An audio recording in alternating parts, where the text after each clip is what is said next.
How's it going tonight, everyone? I'm back to talk about a Netflix anime miniseries from 2019 called Kabaneri of the Iron Fortress, The Battle of Unato.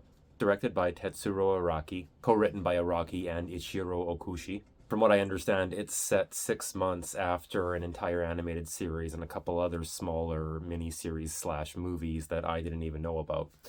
So this was like my introduction to this entire franchise, and it looks like it was sort of the big finish, so that's kind of a funny place to start. Definitely some things that probably would have had a little more impact if I was familiar with the franchise as a whole, but having said that, I certainly did not hate my time with this one by any stretch. It was actually released as a theatrical film originally before it was put on Netflix as a 3-part miniseries.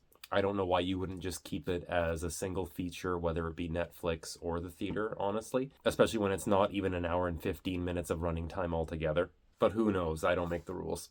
The concept behind this whole thing, if I understood it correctly, is that during the Industrial Revolution, there is a weird virus that starts developing that ends up producing sort of zombies or walking corpses that are called Kabaneri.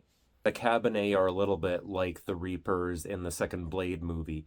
They are very aggressive, bloodthirsty undead creatures that can only be harmed if you pierce their heart, which is behind a metal plate in the middle of their chest. Or maybe I think if you completely cut off their head, I think that does them in too, if I remember correctly. Where the Kabaneri of the title comes in is that the Kabaneri are these sort of Cabernet human hybrids. Once again, I just mentioned Blade, but here we go again. You know, they have all of the strengths of the Cabernet, none of their weaknesses. They're basically there to protect the people and also kind of play a vague form of peacekeeper with all the conflicting factions that are surrounding the Industrial Revolution. And this particular movie revolves around the Kabaneri trying to take back the Unato castle, which has apparently by this point become overrun with the Kabaneri. I sort of picked this one on a whim. When I read in an online article that there were zombies involved, I was instantly a little more curious. And while I didn't necessarily fall in love with this one, I will say that there were things about its spin on zombie lore that I really appreciated. And you get to meet some likable characters and experience, honestly, some pretty badass action sequences along the way. The animation quality, particularly around a lot of the large moving industrial machines and trains and things of that nature, is fantastic. It's eye-popping stuff. The detail is stellar. There's some wide shots of the entire area surrounding the Unato castle that are absolutely awe-inspiring, like you could frame them and sell them as paintings. There's one small sequence where a horde of zombies are climbing over top of each other to reach a certain height, kind of sort of World War Z style. The way that they use computer animation to create the effect of this never-ending, teeming, boiling over pile of zombies just climbing up this tower. The effect is really striking and otherworldly. There's also a couple of sequences where they're using computer animation in some extended tracking shots where we're following along behind characters as they're running and things like that.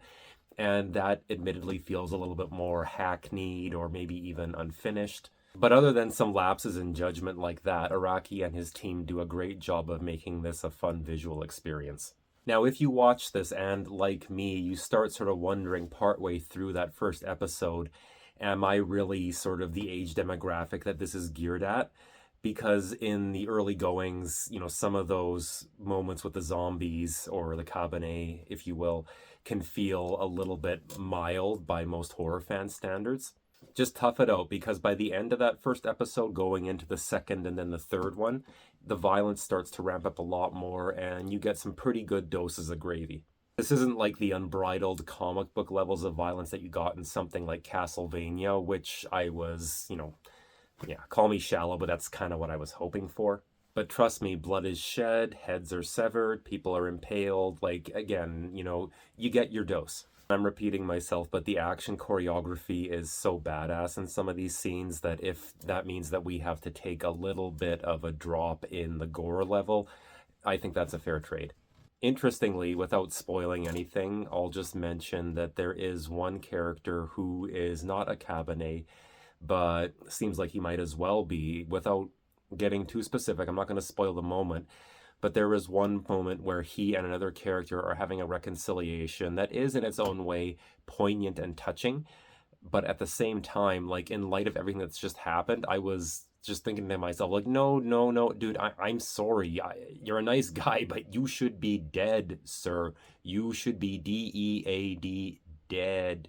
But I guess he's like the protagonist in a lot of these kung fu movies, you know what I mean? He's got the Wolverine healing blood up the ass.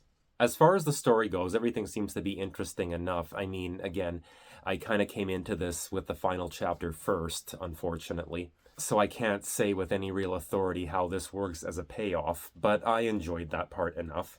On the debit side, I did sometimes find some of the cutesy stuff to be a bit too cutesy for my taste. That's kind of what I was referring to when I mentioned that there were early parts where I was questioning whether or not I was actually, the age group that this was made for in any way. Most of it just involving some of the cutesiness around the romances and kind of just the general gee whiz, what is the meaning of it all, platitude kind of stuff that was being thrown out in some places.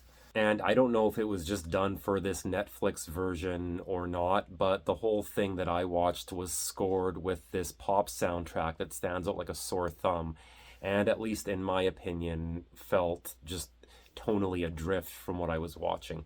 Okay, maybe not tonally adrift per se, but it was just so sappy and melodramatic. This was so sweet and saccharine that it made me want to bite a lemon and wash it down with garlic juice. No, I'm not just being a culturalist piece of shit as ever, okay? I'm not saying that American pop music would have been any better. Schmaltziness kind of comes with the territory when you're dealing with anime oftentimes, so, you have to be prepared that you're going to get one like that every once in a while. Not really for me, but it's neither the first time nor the last that I'll brush up against that. So while I can't necessarily recommend that you put this right at the top of your list, if you're a zombie fan and, you feel like you've kind of watched most of what is more available or more familiar in terms of the domestic options on Netflix or streaming, give this one a try. Even if it's not absolutely a home run in your book, getting outside your comfort zone as a viewer is never a bad thing, even if it is a mixed bag. Anyways, I think that's about all I can say about that one. Thanks as ever for watching, guys. Look for more content coming your way real soon, and have a fantastic evening.